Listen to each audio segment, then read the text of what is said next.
چنانچہ سورہ فتح کی 29 نمبر آیت کے اوپر آپ غور کیجئے کہ اللہ تعالیٰ نے اس کے اندر صحابہ کرام کی فضیلت کو کس انداز میں بیان کیا ہے۔ اس آیت کا ایک ایک جملہ، ایک ایک جز صحابہ کرام کی فضیلت کو اور ان کے مرتبت کو بیان کر رہا ہے۔ یہ آیت بڑی عظیم ہے صحابہ کرام کی فضیلت میں۔ محمد رسول اللہ والذین معه اشداء علی الکفار رحماء بینہم تراہم رکعا سجدا یبتغون فضلا من اللہ ورضوانا سیماہم فی وجوہہم من اثر السجود ذلک مثلہم فی التوراة ومثلهم في الإنجيل كزرع أخرج شطأه فآزره فاستغلظ فاستوى على سوقه يعجب الزراع ليغيظ بهم الكفار وعد الله الذين آمنوا وعملوا الصالحات منهم مغفرة وأجرا عظيما۔ محمد رسول اللہ، اس کا ترجمہ سنیے اور ایک ایک جز کے اوپر غور کیجئے۔ محمد رسول اللہ، محمد اللہ کے رسول ہیں۔ والذین معه، اور وہ لوگ جو ان کے ساتھ ہیں، یعنی صحابہ کرام رضوان اللہ علیہم اجمعین، وہ لوگ جو ان کے ساتھ ہیں، اشداء علی الکفار ورحماء بینہم۔ اشداء علی الکفار، یہ کافروں کے اوپر بڑے سخت ہیں، دین سے کبھی مداہنت نہیں کی، دین سے اپنے ایمان سے کبھی انہوں نے کمپرمائز نہیں کیا، اور دین اسلام کے لیے جد و جہد کرتے رہے، اور کفار و مشرکین سے ہر وقت ہر لمحہ نبرد آزما رہے، اور انہیں اللہ اور اس کے رسول اور اسلام کا دشمن جانا، اور اسی طرح اس کے اعتبار سے ان کے ساتھ انہوں نے معاملہ کیا۔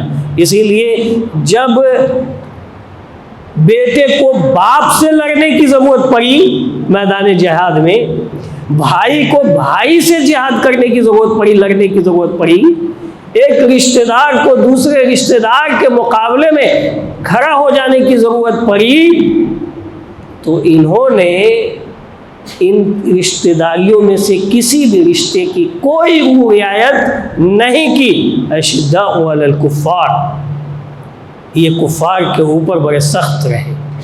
ورحماء بینہم، اور آپس میں یہ بڑے رحیم شفیق، ایک دوسرے سے محبت کرنے والے، ایک دوسرے کے لیے جانثاری کرنے والے، اور ایسے کہ جیسے کہ وہ جسد واحد ہو، ایک جسم واحد ہو، کسی ایک عضو کو اگر تکلیف ہو رہی ہو تو پورا جسم اس سے متاثر ہو۔ یہ صحابہ کرام ایسی ہی ہیں، وہ لوگ جو رسول اللہ صلی اللہ علیہ وسلم کے ساتھ ہیں وہ ایسی ہی ہیں، اپنی مودت میں، شفقت میں، رحمت میں، ایک دوسرے کے ساتھ معاملات میں، اخلاق میں، یہ بالکل شفیق ہیں، رحیم ہیں۔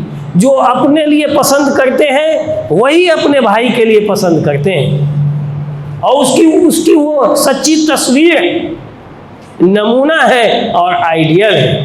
یہ اللہ تعالیٰ نے ان کی فضیلت بیان فرمائی ہے۔ تراہم رکعا سجدا یبتغون فضلا من اللہ ورضوانا، انہیں آپ دیکھیں گے سجدہ کرنے والے ہیں، اور رکوع یعنی کثرت سے وہ نماز کا اہتمام کرنے والے ہیں۔ یہ سرٹیفکیٹ ہے بھائی۔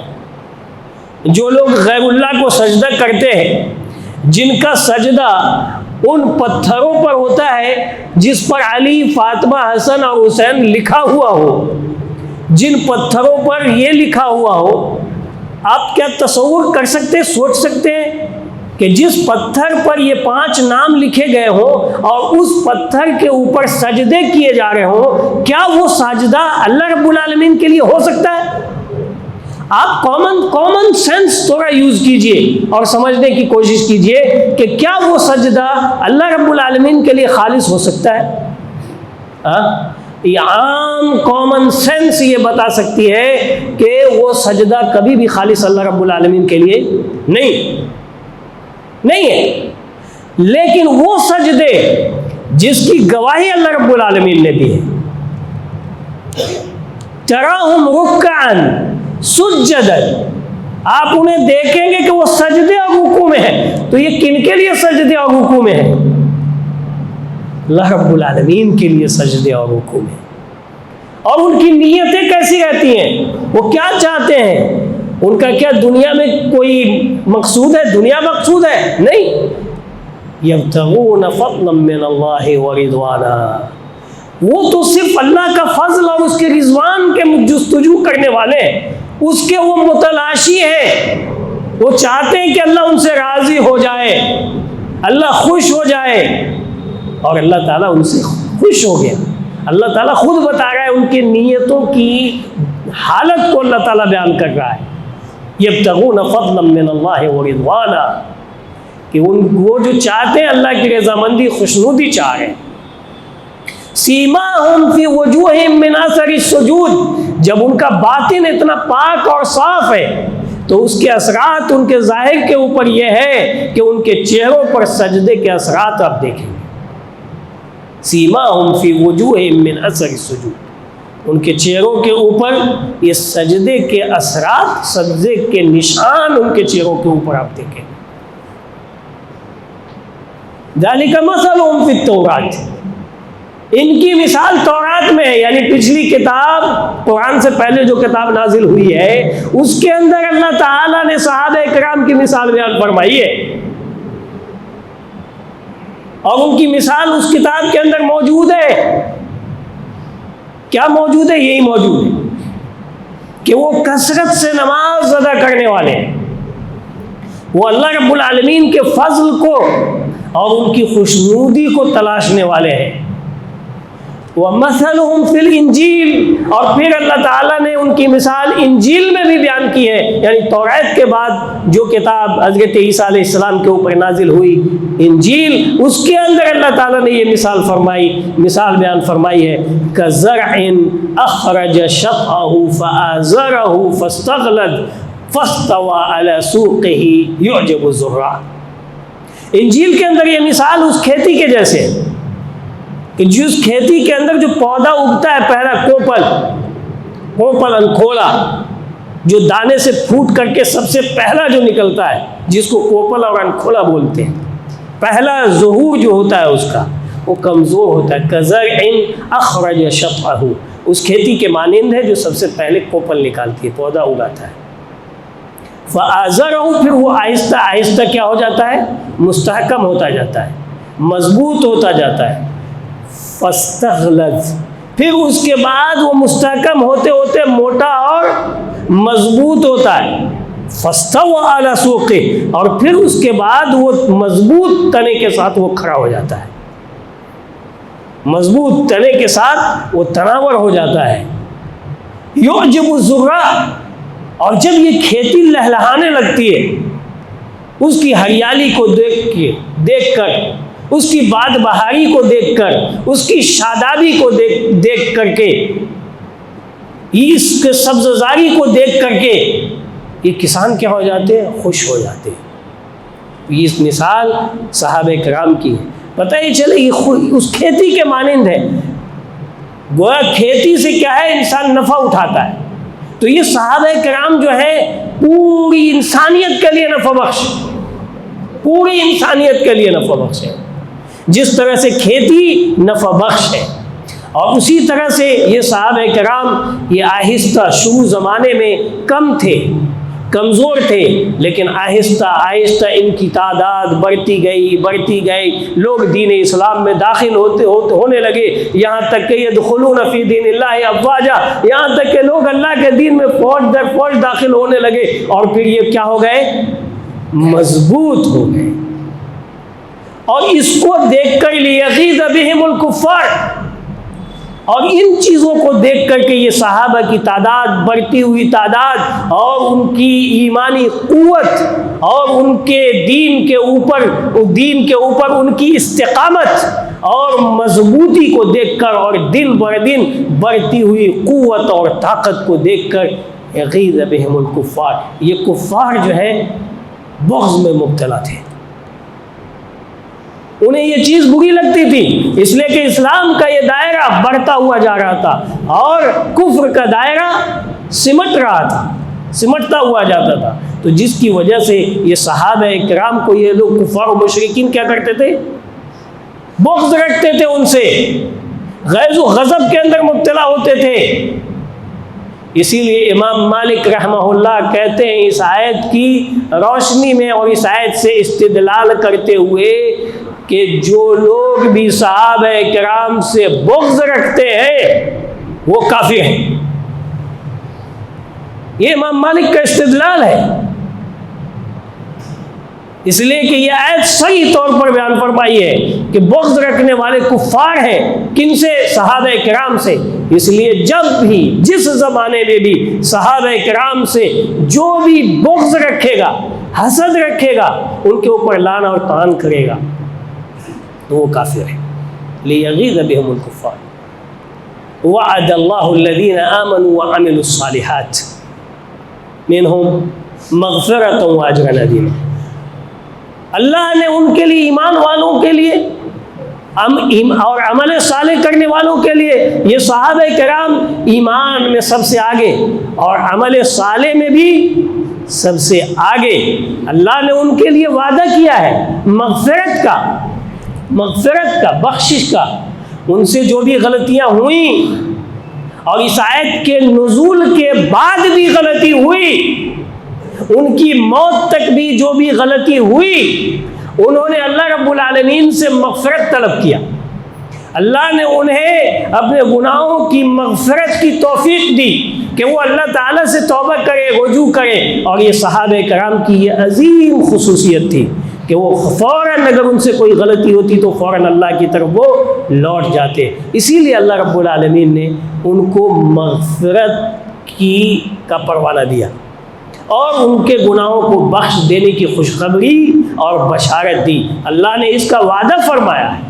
تو اگر ان سے کوئی اجتہادی غلطی ہوئی بھی، اور نہیں ہونے کا کوئی سوال ہی پیدا نہیں ہوتا، لیکن اللہ رب العالمین نے ان کے لیے مغفرت کا وعدہ فرما دیا ہے، اور پھر ان کی نیکیاں جو ہیں ان کی برائیوں کے اوپر کیا ہے؟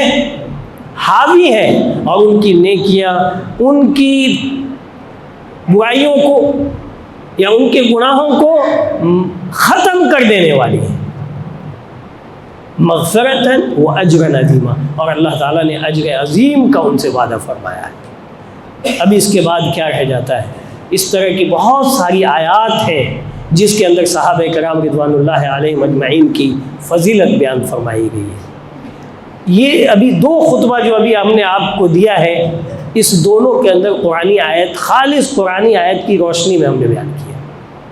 سنت کا دیوان جب آپ کھولیں گے اور سنت کو آپ جب کھنگالیں گے تو آپ کو صحابہ کرام کی فضیلت کے تعلق سے بے شمار احادیثیں ملیں گی، بلکہ حدیث کی کوئی کتاب ایسی نہیں ہے جس کے اندر باضابطہ کتاب فضائل الصحابہ کر کے مستقل کتاب اس کے اندر نہ ہو اور مستقل باب نہ ہو، بلکہ بعض صحابہ کرام کا نام لے کر کے آپ صلی اللہ علیہ وسلم نے جنت کی بشارت دی ہے۔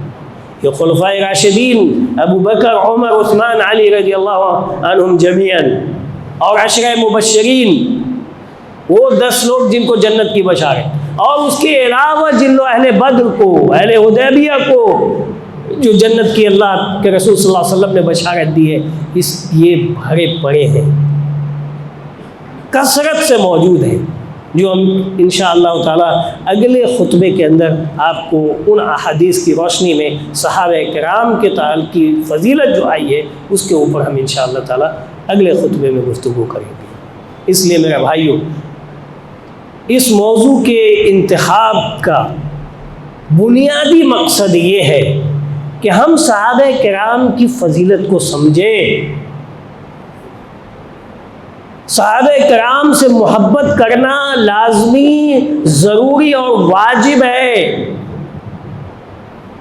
ان کے حقوق کو ہم سمجھیں اور جانیں کہ صحابہ کرام کے حقوق کیا ہیں، پیارے نبی محمد رسول اللہ صلی اللہ علیہ وسلم نے صحابہ کرام کے طریقے پر چلنے کی نصیحت کی، وصیت کی، کہا کہ اس وقت تک تم لوگ بھلائی پر رہو گے، ہدایت پر رہو گے، جب تک تم اس طریقے کو اپناؤ گے جس طریقے کے اوپر میں ہوں اور میرے صحابہ کرام ہیں۔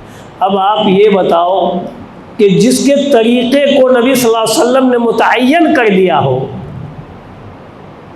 اس کی تعین آپ صلی اللہ علیہ وسلم نے کر دی ہو کہ اسی راستے کے اوپر چلنا، انہی لوگوں کے طریقے کو اختیار کرنا، انہی کو اپنا آئیڈیل اور نمونہ بنانا، اب اگر کوئی اسی راستے کے اوپر کدال چلائے، اس راستے کو مخدوش کرنے کی کوشش کرے، تو آپ جانتے ہیں کہ مقصد کیا ہو سکتا ہے؟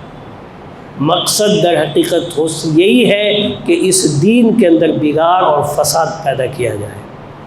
اس لیے میرے بھائیوں، جہاں بھلائیاں جاننا ضروری ہے، خیر اور نیکی کے کام کو جاننا ضروری ہے تاکہ کیا جائے، اسی طرح سے شر، فساد، بدعات، خرافات، ضلالات اور گمراہیوں کو جاننا نہایت ضروری ہے، بلکہ نیکی کے مقابلے میں اس کو جاننا زیادہ ضروری ہے۔ اسی لیے کہا جاتا ہے درء المفاسد مقدم علی جلب المصالح، مفسدے کو دور کرنا، فساد اور بگاڑ اور بدعات کو دور کرنا، یہ مقدم ہے مصلحت کو بجا لانے کے اوپر۔ اس لیے نیکیاں اگر کم ہو تو چلے گا، لیکن عقیدے ایمان کے اندر گمراہی پیدا ہو جائے یہ نہیں چلے گا، یہ نہیں چلے گا۔ اس سے دنیا بھی تباہ ہوگی اور آخرت بھی تباہ ہوگی۔ اللہ تعالی ہم سبوں کی حفاظت فرمائے اور صحیح دین کے اوپر ہم سبوں کو قائم رکھے، جب تک اس دنیا کے اندر رکھے، دین اسلام پر اور صحابہ کرام کے منہج کے اوپر ہم سبوں کو قائم رکھے، اور جب ہمارا خاتمہ ہو، جب اللہ تعالی ہمیں موت دے تو ایمان کے اوپر ہمارا خاتمہ ہو۔